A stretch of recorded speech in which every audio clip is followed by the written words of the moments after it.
오늘의 말씀 사도행전 4장 13절에서 21절 말씀입니다. 그들이 베드로와 요한이 담대하게 말함을 보고 그들을 본래 학문 없는 범인으로 알았다가 이상히 여기며 또 전에 예수와 함께 있던 줄도 알고 또 병 나은 사람이 그들과 함께 서 있는 것을 보고 비난할 말이 없는지라 명하여 공회에서 나가라 하고 서로 의논하여 이르되 이 사람들을 어떻게 할까?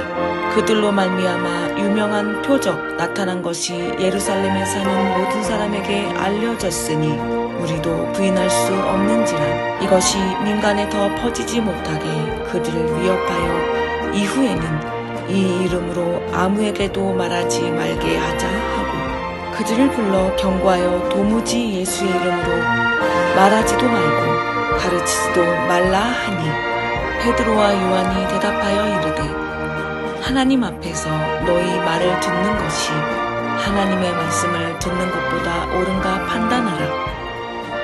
우리는 보고 들은 것을 말하지 아니할 수 없다 하니 관리들이 백성들 때문에 그들을 어떻게 처벌할지 방법을 찾지 못하고 다시 위협하여 놓아주었으니 이는 모든 사람이 그 된 일을 보고 하나님께 영광을 돌림이라.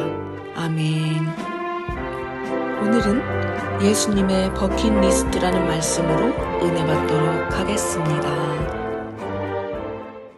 오늘의 말씀 제목은 예수님의 버킷리스트라는 제목으로 말씀을 전해드리겠습니다. 저는 이 사도행전을 보게 되면 좀 먼저 좀 부담스러워져요. 그리고 여러분도 곧 부담스럽게 느껴져야 정상일 겁니다. 왜냐하면 이 사도행전의 모든 사건들이 그저 먼 옛날에 구약의 그저 옛날 사건으로 끝나는 게 아니라 예수님 이후의 사건, 즉 지금과 똑같은 상황에서의 시간 차이만 좀 있다는 것 뿐이기 때문입니다. 얼마 전에도 일어났던 일이 지금이라고 해서 전혀 일어나지 못한다? 성령 충만한 사도들이 이뤄낸 기적들과 사건들을 우리는 그저 옛날 사건으로만 보기에는 너무 초라해진다는 거죠. 여전히 지금 오늘날에도 충분히 일어날 수 있는 일이고 일어나야 하는 사건들이기 때문입니다. 즉 한참 부족한 우리의 믿음 때문에 이런 기적들이 오늘날 일어나지 않는 것에 대해서 깊은 반성과 부끄러움을 가지고 봐야 하는 게 바로 이 사도행전이라는 겁니다. 이 사도행전의 시작은 예수께서 부활하신 이후에 40일 동안 제자들에게 나타나셔서 식사도 함께 하시고 같이 지내시면서 주로 하신 말씀이 무엇이었냐면 하나님 나라에 대해서 말씀하셨습니다. 이 40일이라는 게 길다면 길고 짧다면 아주 짧은 시간일 수가 있지만 여러분도 만약에 사랑하는 가족들과 함께 할 수 있는 시간이 40일밖에 남지 않았다라면 무슨 일을 할 것 같으십니까? 영화 같은 데 보면 먼저 그 주인공이 예쁜 노트를 하나 사서 버킷리스트를 정성스럽게 작성을 하죠. 주로 찾아보니까 스카이다이빙을 한다든지 피아노를 배우게다든지 아니면 책을 쓰거나 마라톤을 완주한다든지 그런 것들이 나오던데 왜 그럴까요? 내가 정말 원하는 것이 무엇인지 어떤 경험을 통해서 마지막 시간들을 더욱 의미 있게 만들고 싶은지 자신의 삶의 시간들을 정말 뜻깊고 아쉬운 것이 없게 하려는 마음일 겁니다. 하지만 이건 믿지 않는 일반 사람들의 버킷리스트가 될 것이고요. 믿는 우리에게는 좀 방향이 다른 버킷리스트가 나오겠죠. 예수님께서도 분명히 그 날짜를 알고 계셨을 것이고 남은 시간들이 소중하다는 것을 알고 계셨기 때문에 그 40일을 단 하루도 허투루 사용하지 않으셨을 거라는 겁니다. 그래서 예수님께서 선택하신 버킷리스트는 바로 사랑하는 제자들에게 하나님 나라 일을 많이 설명하고 알려주셨다는 겁니다. 어디 일을요? 하나님 나라 일을요. 그럼 왜 많고 많은 것 중에 왜 예수님께서는 하나님 나라 일을 주로 말씀하셨을까? 우리 모두가 언젠가는 하나님 나라에 갈 것이고 반드시 하나님 나라에 가야 하기 때문입니다. 나를 위해서 가야 하는 게 아니라 예수님의 버킷리스트에 있다는 걸 말씀드리는 겁니다. 우리의 삶이, 우리의 인생이 어쩌고 저쩌고 아무리 이래저래 지지고 볶고 여러 모양으로 살아간다 해도 결국 우리의 목표는 하나인 거예요. 그 목표가 뭐라고요? 하나님 나라. 이 자리에 계신 여러분 모두 반드시 예수님께서 그토록 정성 들여서 설명하실 정도로 소망하고 계신 하나님 나라에 입성하시기를 주님의 이름으로 축원합니다. 그 다음에 예수님께 중요한 버킷리스트가 있었어요. 자, 사도행전 1장 8절 말씀을 함께 보겠습니다. 시작. 오직 성령이 너희에게 일하며 너희가 권능을 받고 예루살렘과 온 유대와 사마리아와 땅끝까지 이르러 내 증인이 되리라 하시니라. 아멘. 우리가 너무나 잘 아는 말씀이죠. 성경을 잘 모르는 우리가 아주 많이 듣고 잘 안다는 건 무슨 뜻이죠? 그만큼 중요하다는 거예요. 왜냐하면 예수님의 버킷리스트에도 노란 형광펜으로 밑줄 굵게 쳐 있는 내용이기 때문입니다. 즉, 이 사도행전의 주제라고도 할 수 있는 지상명령이기 때문이죠. 따라서 해볼까요? 지상명령. 바로 성령을 받고 권능을 입은 우리를 통해서 땅 끝까지 증인이 되게 하는 것입니다. 예수님께서 30여 년간 이 땅에서 안 하셔도 될 고생을 고생대로 다 하시고 부활하셨으면 이제는 그냥 하늘 보좌에 오르셔서 할 만큼 했다. 손 터셔도 충분하신데 사실 동안 굳이 이 땅에 남으셔서 또 살아남아 계신 이유가 여기에 있었던 것입니다. 예수님의 그 깊으신 뜻에 따라서 성령으로 충만해서 모든 걸 실천하다가 벌어진 사건이 오늘 본문에 이어서 펼쳐지는데요. 예수님께서 부활하신 이후에 성령 충만해진 베드로와 요한이 예수님의 명령대로 두루 다니면서 예수님의 이름으로 병자를 고치시고 또 하나님의 말씀을 담대히 전하다 보니까 많은 사람들이 하나님을 찬양하고 구원받게 되는 사람들이 늘어나게 됩니다. 그러니까 종교 지도자들이 불안해지기 시작한 거죠. 왜 불안해졌을까요? 제사장들, 성전 맡은 자들, 그리고 사두개인들. 이 사람들이 모자란 사람들이 아니잖아요. 아무리 부족해도 그래도 지도자급이면 나름 똑똑하고 분명히 예수 그리스도가 틀리지 않았다. 잘못된 것이 없다. 딱 보면 알 수 있는 사람들이잖아요. 그런데 베드로와 요한을 잡아들입니다. 이 사건은 사도들이 최초로 사내들인 공회에 최초로 출두하게 된 큰 사건이 되기도 합니다. 그럼 그들은 왜 베드로와 요한을 싫어했을까? 이 사람들은 로마 정부와 협력해서 그 당시 정치적, 경제적 권력을 쥐고 있었기 때문에 즉 자기들의 현상 유지에 급급한 아주 비겁한 인간들이었다는 것입니다. 이거 어디서 많이 본 상황 같지 않습니까? 요즘 대한민국이랑 똑같잖아요. 지들 밥그릇이나 챙기려고 목숨 연명하려고 권력 유지하려고 나라는 어찌되든 말든 지나가는 강아지도 뻔히 다 아는데 이재명이 무죄라고요? 참 개가 웃고 소가 웃을 일입니다. 분명히 역사가 말해줄 겁니다. 그런 판결을 내린 사람들이 먼 훗날 일제시대 이완용보다도 더 나쁜 나라를 팔아먹은 인간들이라고 역사책에 기록될 사람들이라는 겁니다. 참 대한민국의 미래가 걱정될 뿐입니다. 다시 본문으로 돌아가서 이 비겁한 제사장들이 하루가 지나서 베드로와 요한을 불러다가 말도 안 되는 추궁을 합니다. 왜 말이 안 되냐면 아까 말씀드린 대로 이 정도 위치에 있는 사람들이라면 죄가 없다는 사실을 모를 리가 없기 때문입니다.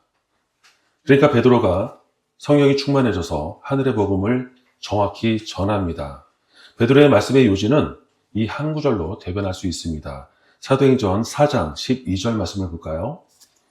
함께 보겠습니다. 시작. 다른 이로서는 구원을 받을 수 없나니 천하 사람 중에 구원을 받을 만한 다른 이름을 우리에게 주신 일이 없음이라 하였더라. 아멘. 예수 그리스도, 그 이름밖에 구원받을 만한 그 어떤 이름이 없는 줄 믿습니다. 어떻게 보면 베드로가 있는 사실을 그대로 얘기한 것 뿐이잖아요. 그런데 이게 쉬운 것만은 아닐 수가 있어요. 지금 어떤 자리에 있다고 그랬죠? 사도들 중에 최초로 사내들인 공회에 출두하게 된 큰 사건이라고 그랬잖아요. 이 사내들인 공회는 유대인들의 최고 법원을 말합니다. 예나 지금이나 만약에 우리가 가서 법정함에 선다면 어떨까요? 잔뜩 기죽어 있지 않겠습니까?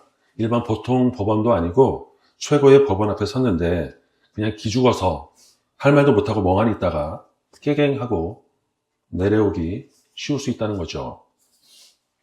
이건 남의 얘기가 아니에요. 그냥 우리도 살다 보면 법이라는 제약의 문제가 생겨서 법의 판결을 기다려야 할 때도 있을 수 있고요. 또는 일상생활에서도 억울하게 낙인이 찍혀서 불이익을 당하게 될 때도 있기도 합니다. 나에 대해서 어떤 판결이 내려지기를 기다리게 되는 순간이 오게 된다면 그 순간까지도 뻣뻣하게 굴 수 있는 사람이 얼마나 될까요? 특히 우리 믿는 사람들이 사회생활 하면서 말 못하는 게 아주 많은 것 같아요. 왜냐하면 교회 일 때문에 하지 못한다. 그러면 불이익으로 돌아오는 것에 불안해서 그런 상황에 비굴해지고 해야 할 말도 못하는 크리스찬들이 얼마나 많은지 모르게 됩니다. 회식 자리에서 상사가 술을 딸 때도 그 술을 거절하는 사원이 가장 많이 듣는 얘기가 뭐예요? 받아, 나도 장로야. 어디서나 쉽게 들을 수 있는 유명한 얘기 아닙니까? 우리가 크리스찬으로 살면서 비굴해질 때가 얼마나 많은지 모른다는 것입니다.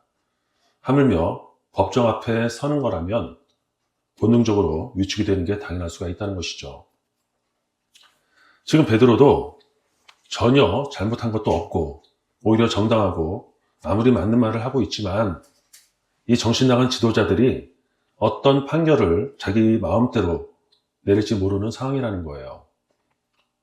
자기네들 마음대로 어처구니없이 태형이나 곤장이라고 하죠. 이런 태형이나 벌금형을 내릴 수도 있는 상황인데도 당당하게 할 수 있었던 이유는 바로 이거였습니다.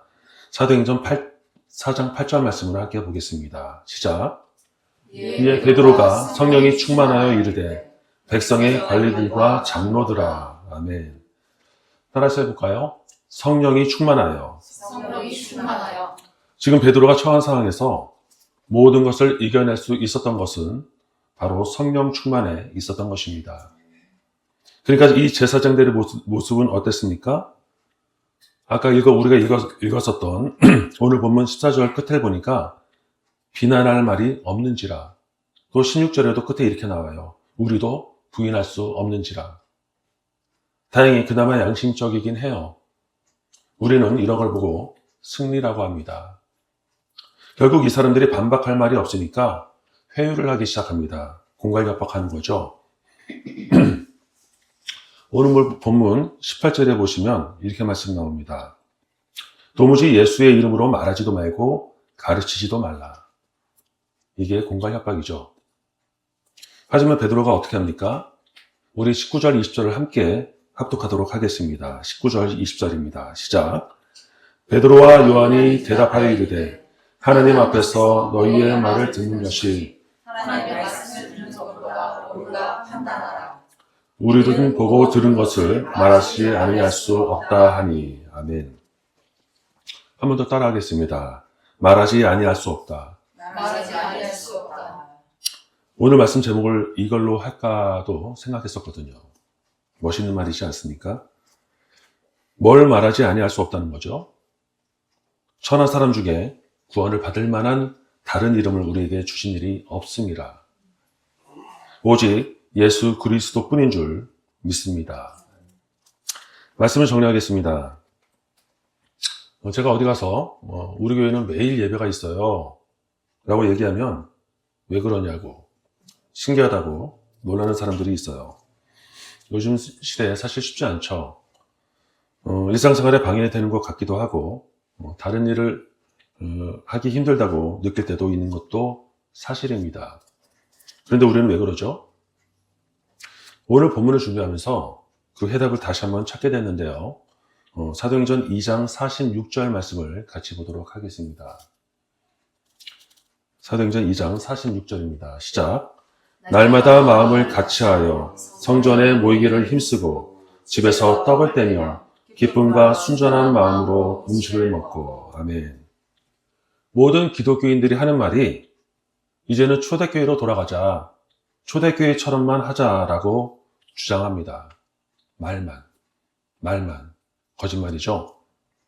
날마다 성전에 모이기를 힘쓰고, 모여서 뭐 하겠어요? 찬송하고 기도하는 거죠. 우리도 역시 많이 부족하지만 이걸 이루기 위해서 힘써서 애쓰는 거 아니겠습니까? 또 떡을 떼며 기쁨과 순전한 마음으로 음식을 먹고, 순전한 마음으로 교제한다는 건데, 즉 순수하고 완전하게 관대하고 아량 있고 포용력 있는 마음, 넉넉한 마음으로 교제한다는 건데, 사실 이건 아직 좀 부족하지만 이것도 서로 신경 써서 우리도 초대교회처럼 함께 힘써야 할 줄 믿습니다. 그런데 안타까운 것은 요즘 세상에서는 이렇게 매일 예배하는 걸 보면서 오히려 이상한 교회 아니냐, 이단 아니냐라는 오해까지 받게 되는 신기한 세상이 되어버렸다는 거죠. 초대교회가 이단이라는 거예요. 진짜를 가짜라고 하면 그럼 누가 이단이 되는 거죠? 내가 못하는 걸 남이 하니까 배 아프고 시기하려는 심리가 아닐까요? 그럼 이 초대교회의 모습이 어떤 현상으로 나타나야 하느냐에 대한 결론을 맺자면 베드로와 요한을 통해서 나타나는 현상을 함께 보도록 하겠습니다. 오늘 본문 마지막 21절을 함께 보도록 할게요. 21절입니다. 시작.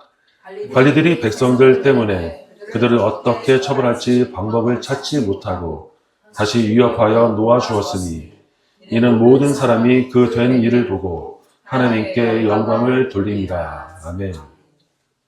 평소 우리의 모습은 어떻습니까?